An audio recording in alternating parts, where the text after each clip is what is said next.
Hi, I'm Nikki, and I remember the constant aroma of freshly baked bread from my childhood in a little house.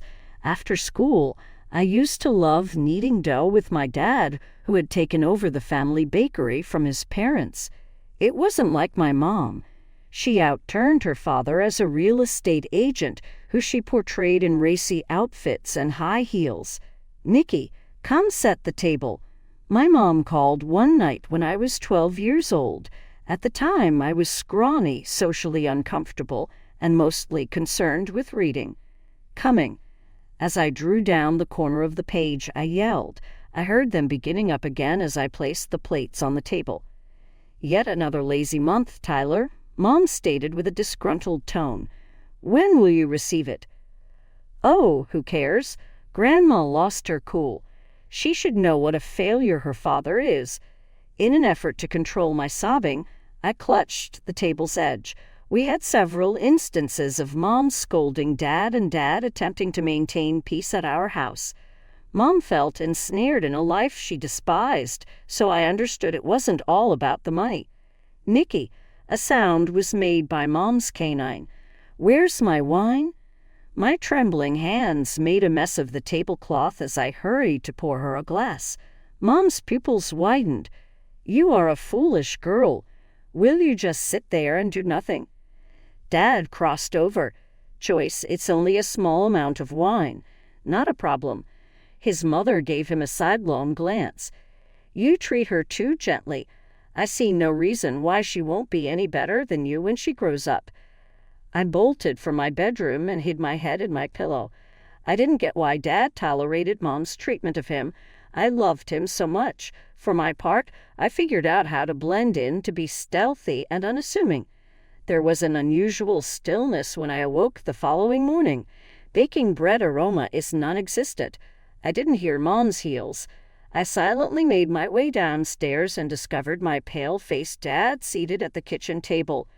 "Where's Mom?" I inquired, although I was already aware in my heart. I was given a note by my dad. The text was neatly written by her. "Tyler, I've had enough. It's Larry and me heading out. He has the power to grant my every want. This whole small-town thing isn't my thing. You are pointless in your search for me, Nikki. You have turned our daughter into a loser, Tyler. Farewell and farewell." Feeling sick to my stomach, I gazed at the note. Mom had departed. She abandoned us, describing Dad as a failure and me as being of no value in her last remarks. Court proceedings and emotional upheaval dominated the subsequent months. In his divorce petition, Dad sought the removal of Mom's parental rights. As we sat in the chilly courtroom, waiting for Mom, I clutched Dad's sweating hand. She was never present. My attention wandered while the adults conversed, picking up on terms like abandonment and unfit parent. After that, Dad gave my hand a little squeeze. A gentle "It's done, Nikki," came from him. "Your mother's parental rights have been terminated as a result of the final divorce decree. Right now, it's just the two of us." A mix of relief and sadness washed over me as I nodded. From that point on, things became more difficult. Dad dove headfirst into his profession, putting in countless hours at the bakery. I began to help out around the house even though I was just 14 years old. Upon returning from school, I would complete my assignments before beginning to prepare dinner and wash laundry. This was the way things were for a long time. Everything shifted once more shortly after I turned 16. Someday Dad returned home, appearing startled and melancholy. He sank onto a kitchen chair and murmured, "Uncle Ryan died." Tightly, I embraced him. "I'm so sorry, Dad." With wide eyes, he withdrew from my embrace after returning it. "Nikki, this is unbelievable. I was left everything by him, nearly $500,000. It's just the two of us. What am I supposed to do with it all?" However, Dad quickly figured it out. With some of the funds, he upgraded the bakery's equipment and added new items to the menu. Everyone was raving about our modest bakery after only a few months. Without our knowledge, Dad had expanded his workforce, extended business hours, and was soon opening a second facility across town. We no longer had to worry about money when I turned 17 because Dad had 3 prosperous bakeries. To devote more time to my schoolwork, I left my after-school employment. We went on a 3-week European vacation, which was our first true vacation. Mom faded into oblivion as the years went by. Dad had a few flings here and there, but he never appeared interested in tying the knot again. It didn't bother me because we were content the way we were. A flurry of cap-tossing and embraces marked the end of high school graduation. Everything that I had put in paid off. Going to State University to major in finance was my plan. Dad gave me a little box the morning before I was to go. "What's this?" I inquired as I retrieved a key from the box. My dad grinned. "An apartment near campus. It's your graduation gift. Forget about housing costs and dorms." Paralyzed with shock, I gazed at him. "Dad, I just can't. It's excessive." He disregarded my concerns. "Nikki, you deserved it. Proceed and bring me pride." College was a blur. I was hell-bent on making the most of the opportunity my dad had given me, so I dove headfirst into my schoolwork. I interned at several area financial firms in my spare time. I had secured a position as a junior financial analyst prior to my graduation. Standing in front of my apartment mirror, I straightened my blazer on my first day of work. Telling my reflection, "You've got this, Nikki," was my advice. Make Dad proud. Despite the difficulties, I thoroughly enjoyed my work. I put away and invested every cent of my bonus and salary increase. "Money makes money, Nikki," was Dad's counsel that kept ringing in my head. Make wise decisions. I was able to cash in on my investments by the time I was 34 years old because enough time had passed. In addition to the apartment I was renting out, I also owned 3 others, and they were all doing well. It was a good life. The turning point came with the game-changing phone call. "Nikki," Dad's voice was anxious. "Could you kindly drop by? I must speak with you." He was sitting at the kitchen table, looking as ancient as ever when I got there. "What's wrong, Dad?" Feeling a constriction in my chest, I inquired. He inhaled deeply. "My darling, it's cancer. Pancreatic cancer, stage 4. Everything changed. A low voice muttered, "No." It was me. This has to be a mistake. However, it was not the case. A year of therapy and highs and lows followed. Even though Dad was too sick to eat it, I made sure he had his favorite cheese soup whenever we had a spare moment. When I got there one brisk fall day, he was sitting in his favorite chair, looking quite serious. "Nikki, we really should have a conversation," he remarked, gently tapping the seat beside him. "The doctors say I've got 5 months, tops." With a shake of my head, I opposed it. "I don't agree with them. We'll seek out a different viewpoint." He delicately extended his arm. "No big deal, Nikki. It is now something I can accept. I'm going to sell my bakeries. You will be the center of attention. You'll be good to go forever." As I drew back, I wiped my tears. "I am not interested in receiving your funds, Dad. You are mine." Gently, he grinned. "I understand, my darling. However, this is how I will ensure your well-being, even in my absence." What followed was a priceless and excruciatingly agonizing 6 months. Despite our usual lack of focus, we managed to chat more than ever before. His laugh, the scent of sugar and flour that lingered on his skin, and every line of his face were all etched in my memory. He departed on a tranquil Sunday morning. The funeral passed in a flash. After that, I held Dad's beloved apron close as I sat alone in his deserted house. The attorney had previously completed the necessary papers, and my father kept his word and bequeathed the estate to me. I purchased 3 additional apartments using the proceeds from the bakeries. Just like my dad before me, I felt like I was creating something long-lasting. I had regained my equilibrium a year after Dad's death. I found fulfillment in my work and the responsibility of overseeing my rental homes. As far as I was concerned, I had finally found my new normal. Then my world was flipped upside down when I received a call. "This is your mother, Nikki. If you're available, I'd like to meet up with you when I return to town." I was carried away by my thoughts. I wanted to sever ties with the woman who had left us and never speak to her again. But there was also a part of me that couldn't help but be curious, the part that clung to the innocent girl I had been. The words "all right" escaped my lips. "Let's meet at Don Jose's Mexican restaurant tomorrow at noon." I arrived at the cafe early the following day, my stomach in a knot. She walked in at precisely noon. Of course, she appeared older, but her poise remained unmatched. A young girl, perhaps 18 years old, trailed behind her, albeit she was not alone. My mom saw me and ran over to help. "Nikki, my love, you are stunning. Moreover, here is Anna, who is your sister." A blow seemed to have struck me. "Is she my sister?" We took a seat, and Mom started to share her tale.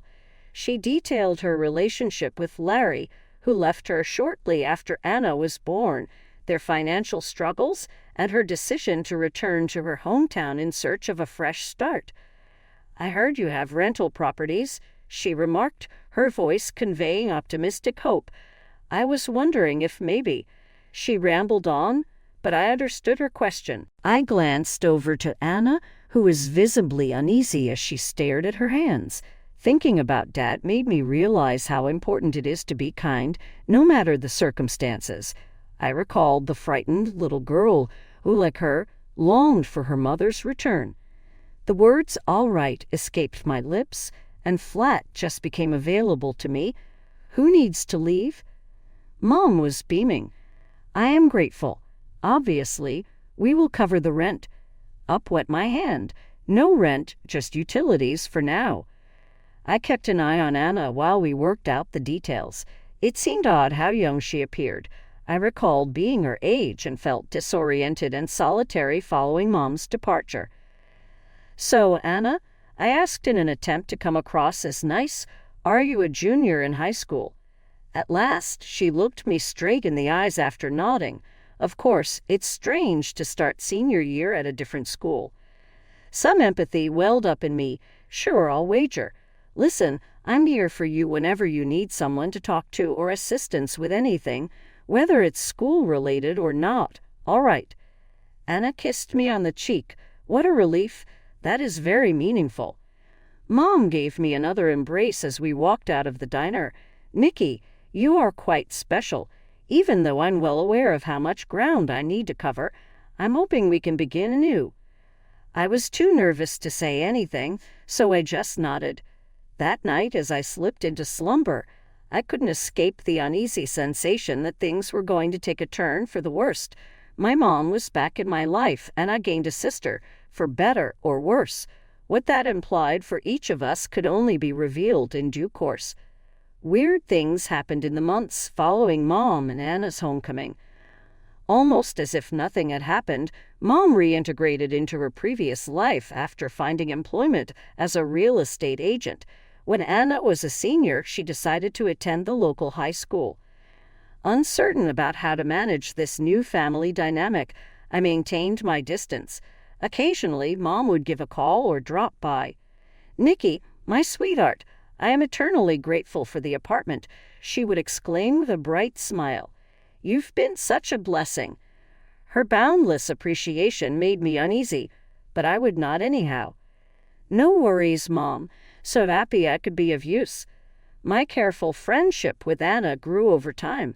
I would provide her a hand with her math assignments or just sit back and listen while she articulates her goals for college.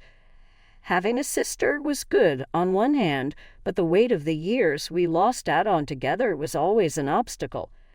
After that, the day of Anna's graduation arrived. From where I sat in the back, I could see Mom's gleaming pride as she got her graduation. Just for a second, I allowed myself to fantasize about what would have happened if Mom hadn't departed. Unannounced and with a red face and fiery eyes, Mom showed up at my home the following day. She abruptly exclaimed, "We need to talk," as she pushed past me into the living room. Perplexed, I trailed behind her. What's happening? She pivoted to confront me. Act intelligently. All 4 of those apartments are known to me, Nikki. I felt sick to my stomach. How did she discover it? And what about your other option? Maintaining a constant volume, I inquired.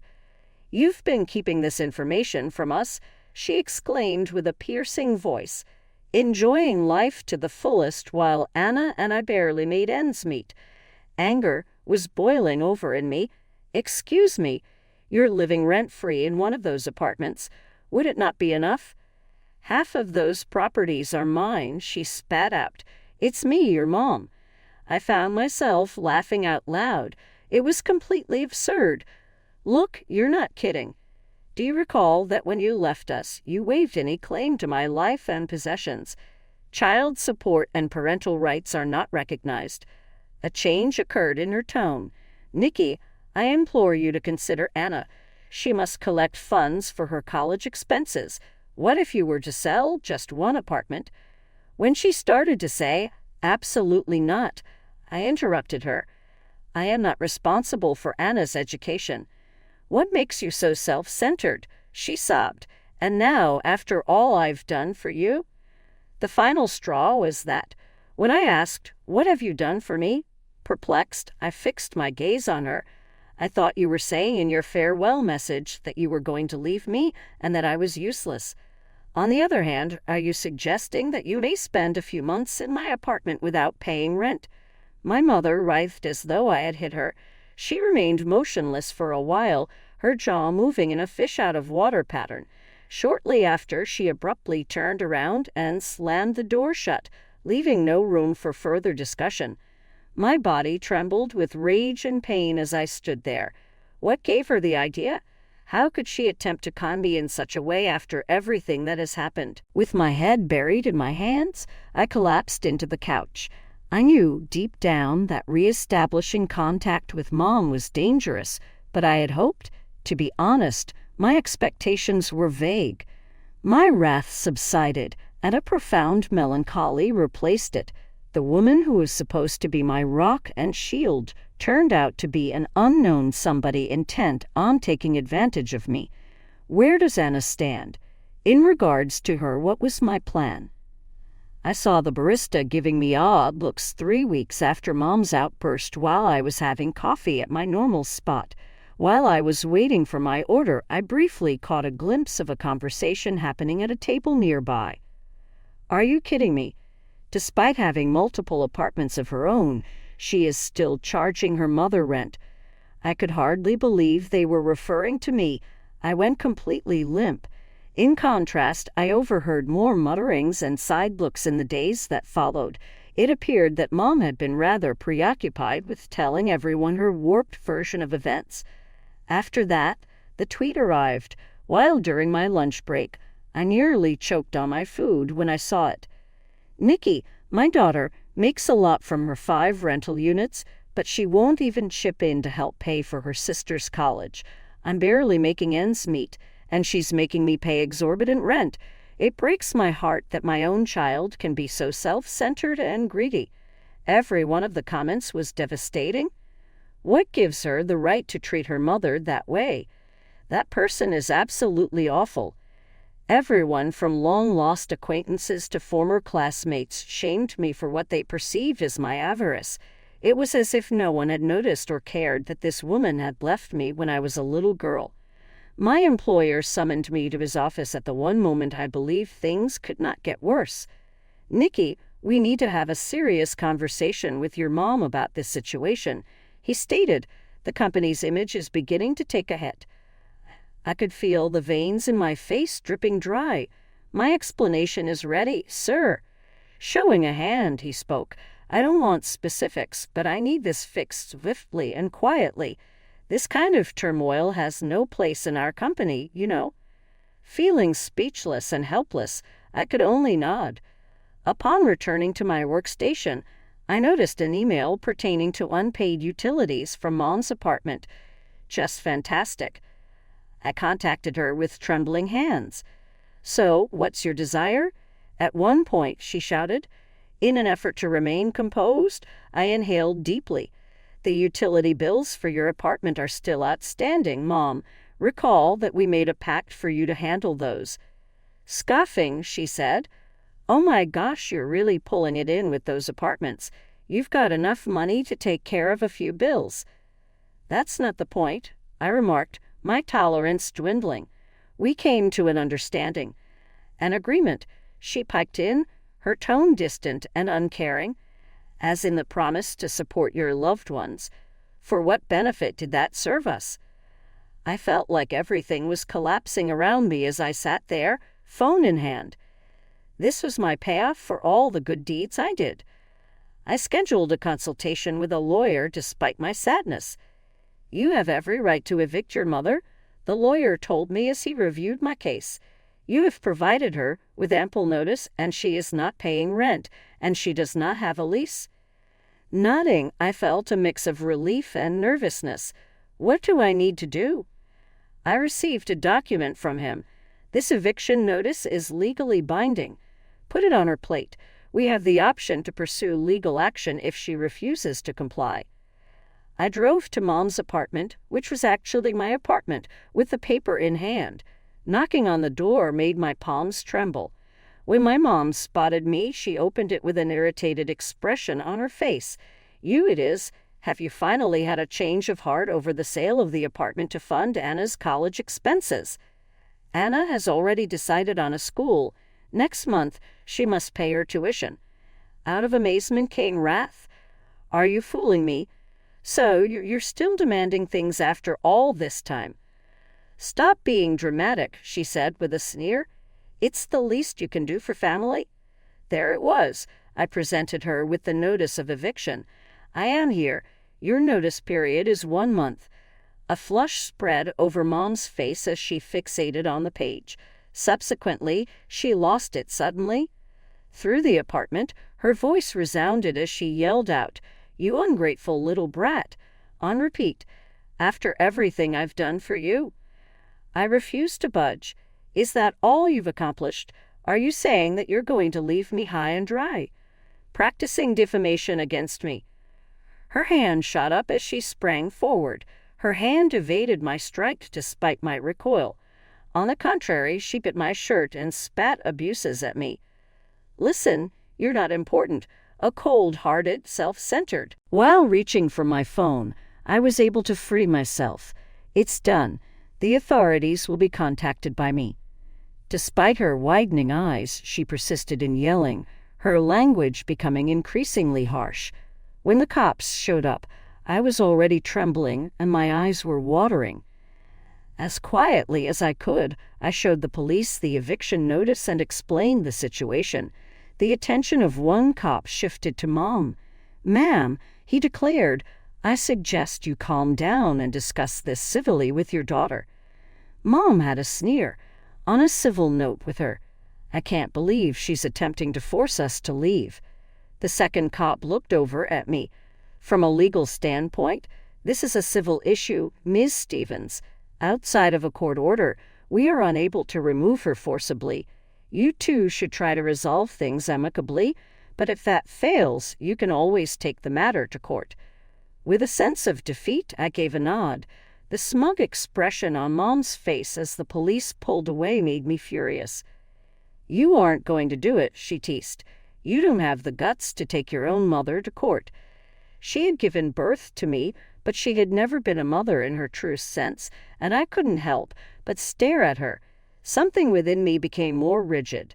With a firm voice, I said, "Watch me." I turned and strode away before she had a chance to reply. Behind me, I heard the apartment door slam as I made my way to my car. On the way home, my mind wandered to the impending court battle, additional drama, and excruciating pain. On the other hand, it could be an opportunity to escape her poisonous grip. On the day of the hearing, I entered the courtroom feeling queasy. Over there, I could make out Mom and Anna.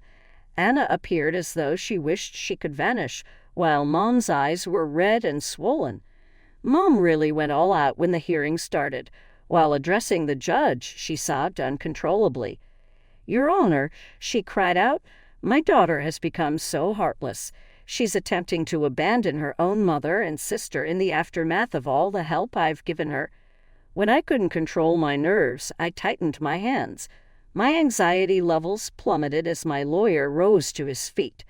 "Your Honor," he started, his voice unwavering, "I would like to offer evidence that conveys an entirely different narrative." He detailed everything that had happened, including my mother's abandonment when I was 13, the revocation of her parental rights, and her lack of child support payments.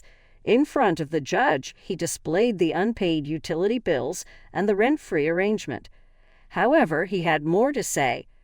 "Furthermore, Your Honor, we have evidence that Mrs. Stevens is not in the financial situation she claims."